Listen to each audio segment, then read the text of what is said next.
welcome to another video, A Walk with Phil, and I'm here in West Bromwich. I'm actually here in Bratt Street, and today marks the 64th anniversary of the discovery of Miss Dorothy Mills, who had been murdered at the Wesley Tennis Club here in Bratt Street. It's an unsolved murder, and 64 years on, it's still not solved. So what I'm going to do today is just show you where she lived, where she would have walked, and what happened to her when she reached the Wesley Club on that cold, wet night.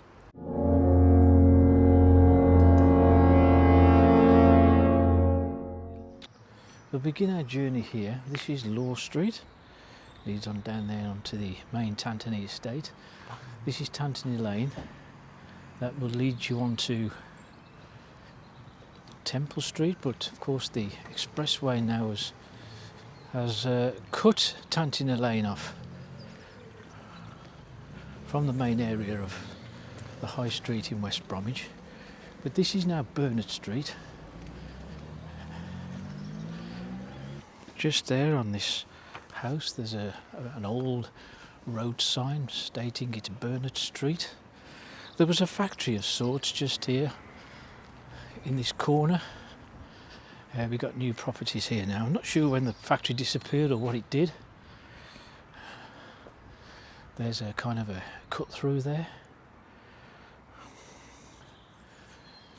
There's a couple of old bollards here, rusted bollards. They look very old.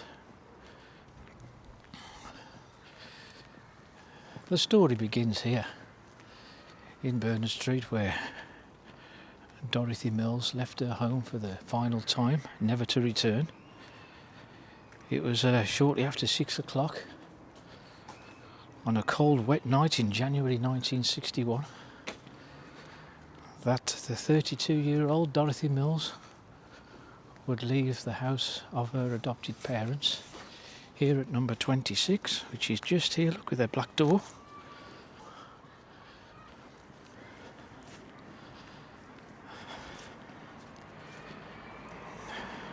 She told the parents that she was going to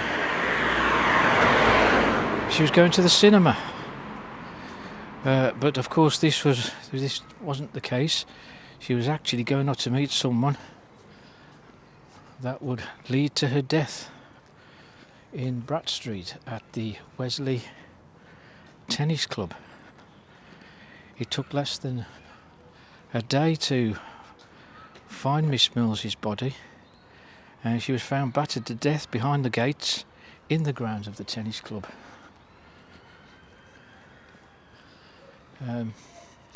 Bernard Street is little changed from the days when she lived here in 1961. There's terraced houses on either side of it, of the street.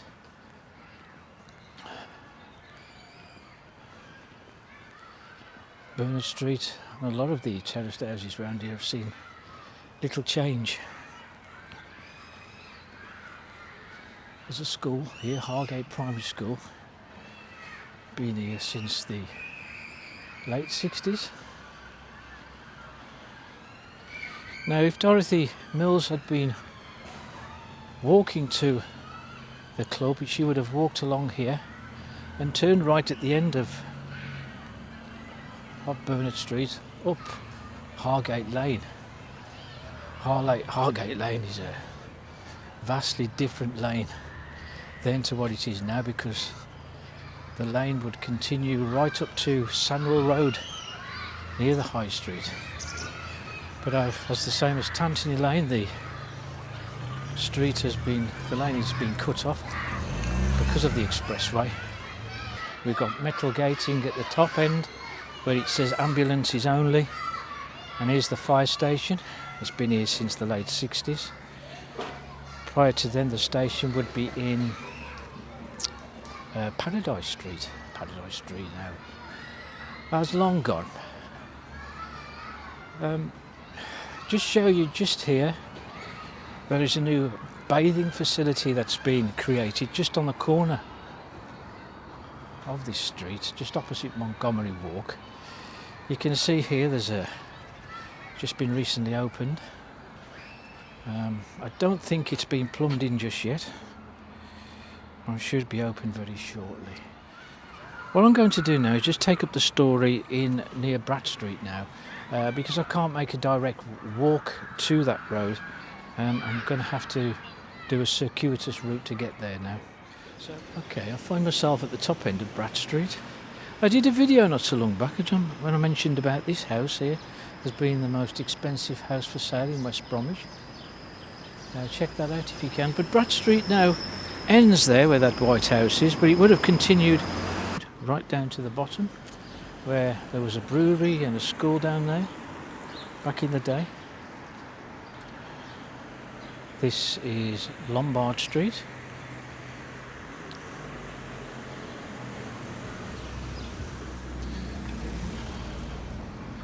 Now the murder of Dorothy Mills taken place down the very bottom end of this street. The tennis club was just down there to the right, and there were in fact two such tennis courts, I believe, at the rear of these properties here.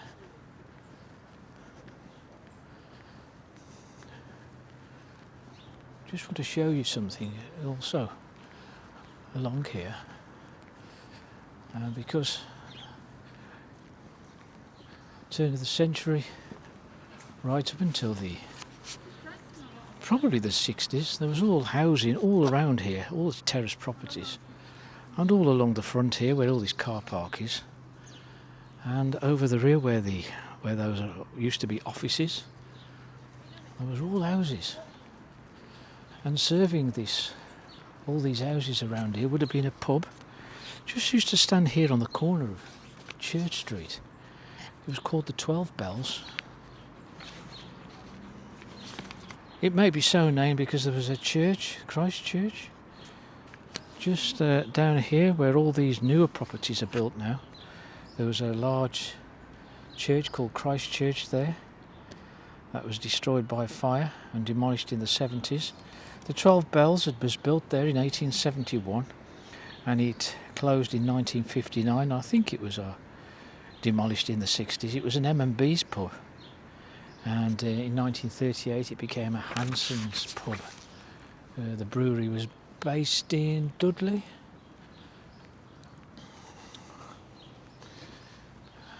Yeah, just here on this corner, as where most pubs tended to be, on street corners.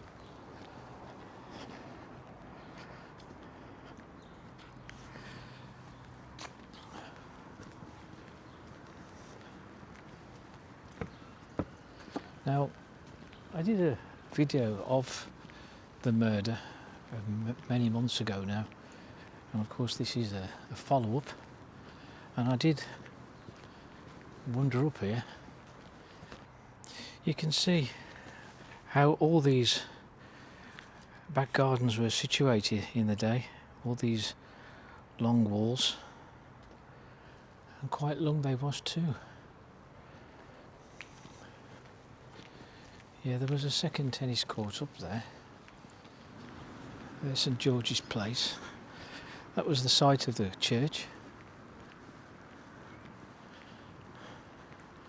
And its huge graveyard. The site now is occupied by a job centre now. Just up there. Up there, look. Job Centre Plus, whose main entrance is on the High Street. Bratt Street itself is a very busy through road, but it's all been blocked off now. A few 30 years, I expect it's been blocked off. This is the vicarage, which was the vicarage of Christ Church.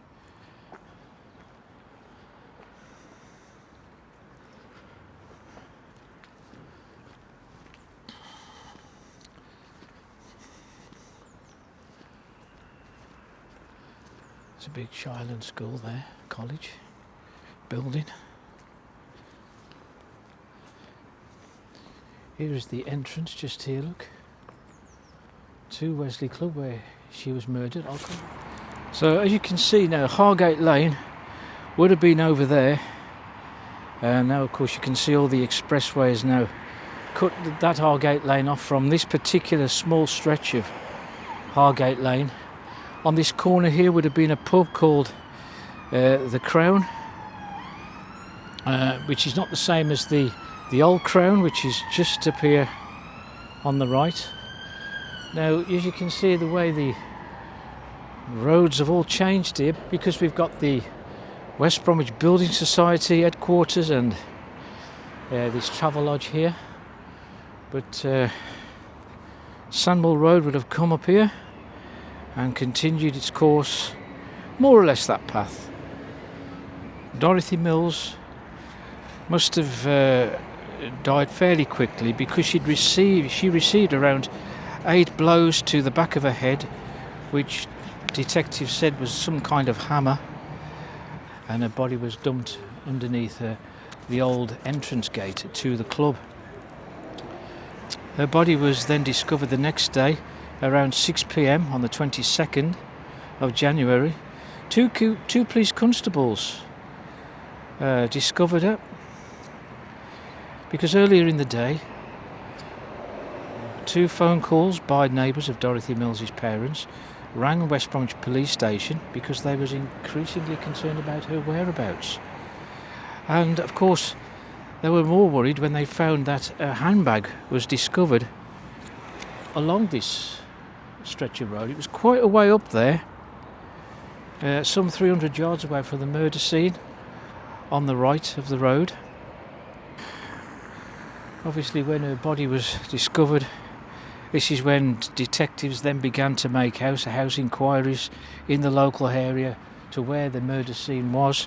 They must have interviewed well over 700 people in the first month of the investigation. There was posters plastered around the towns asking for help, and there was all placed in the windows of local shops. Police would then continue their search by asking for assistance at football matches between when West Bromwich Albion at the Hawthorns ground, and also repeated for assistance at the Molyneux in Wolverhampton. And eventually they held an inquiry into her death at the West Bromwich Town Hall on March the 17th, 1961. And the inquest later returned a verdict of murder by person unknown. And this is Mill Street. Almost apt as we're talking about Dorothy Mills.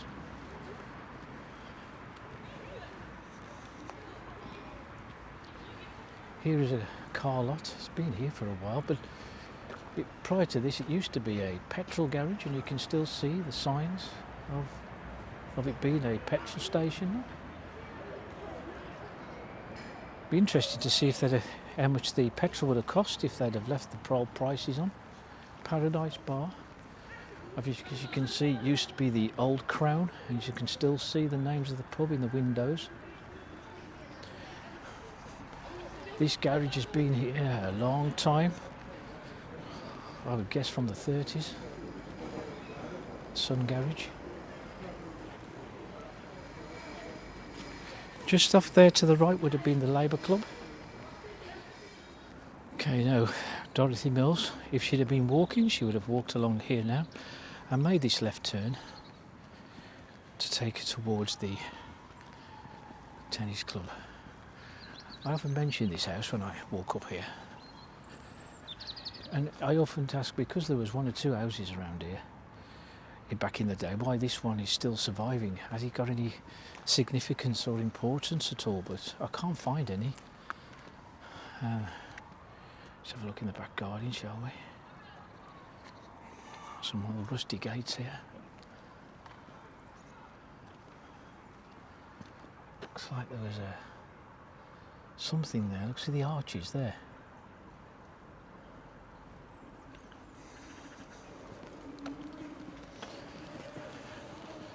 It's quite an old house.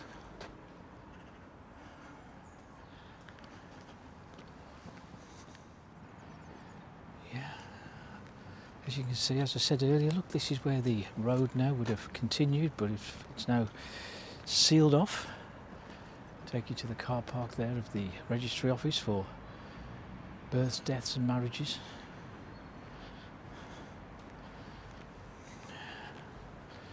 Now, Miss Mills now would have known this path many times because she was a regular player of tennis here, and she would have gone along this access way now. There's a sign there that says parking in this access way is strictly forbidden. On some old photos you can still see this pillar. All along here would have been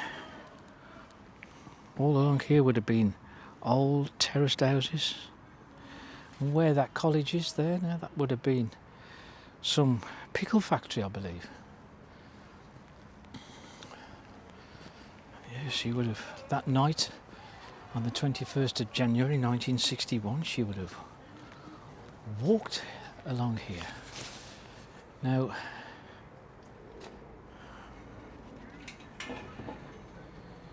the gate is bolted, so I can't open it and walk through, but this is where they keep all their rubbish bins up for the houses along Bratt Street. Now you can just see now, if you walk there, she would have walked along there, and at the top there you can see the end of the garden wall. That was where the gate was. That was the entrance to the Wesley Tennis Club. It was just beyond that gate there where she was attacked and murdered. And but as you can see now, there's a wall at the very end which we can't access, and so there's no way we can get up there to get any closer to where it actually occurred. Now, on my previous video I took you to the rear of that wall and showed you the place where the pavilion of the tennis club was and where the tennis court would have been, and of course where she was murdered, because beyond that wall now is a car park where the tennis court would have been. Now normally I would have taken you in there, but now they've fenced it all off, the car park, and they've got gates, barriers, and so there's no way I can access the car park now, so I can't exactly take you to the murder scene, as it were. It was apparently night after leaving her local tennis club with fellow members, Dorothy Mills used to walk back to the pavilion to keep a secret date with a man. The story of the moonlight meetings in the grounds of the tennis club had been told to detectives by people who lived near the club in Bratt Street. The club caretaker of the tennis club said he had seen Dorothy returning quickly to the clubhouse on many a time after everyone else had left. So who was she meeting? Well, a figure emerged as a likely candidate for a murder was a man called Jack Mason. He was aged 48 at the time. He was chairman of the tennis club, and at the inquest jury he told them of his friendship with Miss Dorothy Mills. Now, Mr. Mason said that he and Dorothy were extremely good friends, but the question of anything amorous never arose as far as they were concerned. Mr. Mason also said they went on a 1 week's holiday in Middleton-on-Sea in Bognor Regis, and she told him that she was 13 weeks pregnant. They even shared the same bed when they were on holiday. And when she told him of her pregnancy, he said he was in a state of shock. He said, "I had no idea." When Mr. Mason told his wife he was going away for a week, he said he was going on a building course, a 1 week building course. and his wife, who owned a hairdressing business in Smethwick, thought that was a perfectly reasonable thing to do. But what she didn't know, he was holidaying with Dorothy Mills. Anyway, Jack Mason was named as a person of interest. But whatever Mr. Mason told the police, and with all that mounting evidence against him, somehow he convinced the police that it couldn't have been him.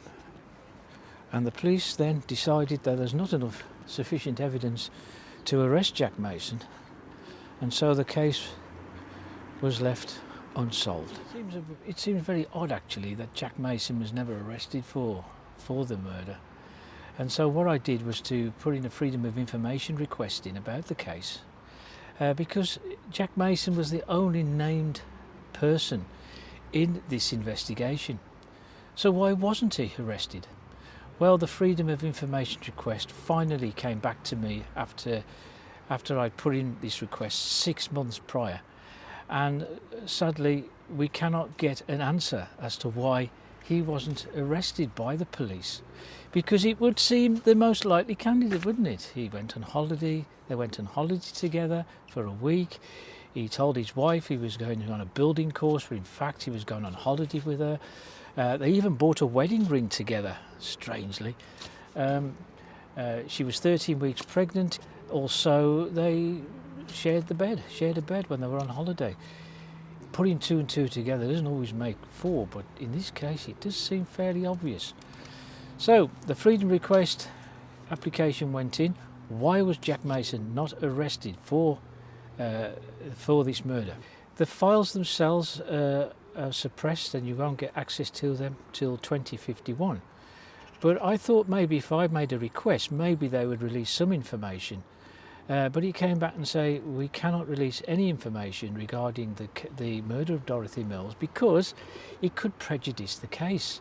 If any future person is arrested for this unsolved murder. Jack Mason is the only named suspect, so at the time I made the request, he would be now, if he was still alive, be 112 years old. It's highly unlikely that Jack Mason would still be alive now. So it seems extraordinary why they couldn't release information as to why he wasn't arrested. That as it may, we probably will never get, I will never get an answer as to why he wasn't arrested. Well, not in my lifetime, I wouldn't think. So, what do you think happened to Dorothy Mills?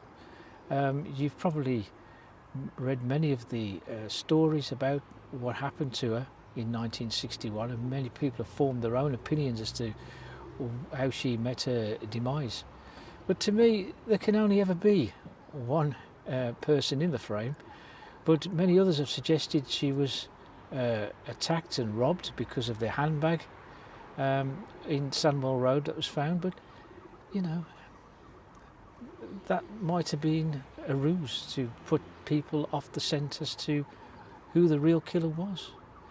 So we'll leave it at that, as it's a Wednesday, the 22nd of January, which is the 64th anniversary of when Dorothy Mills was discovered murdered just in that club just down the road from here in Bradstreet. This is probably the final chapter. So anyway, we'll leave it at that, and if you like the video, hit the like button and also hit subscribe and hit the notification bell for new videos, and I'll see you on the next one.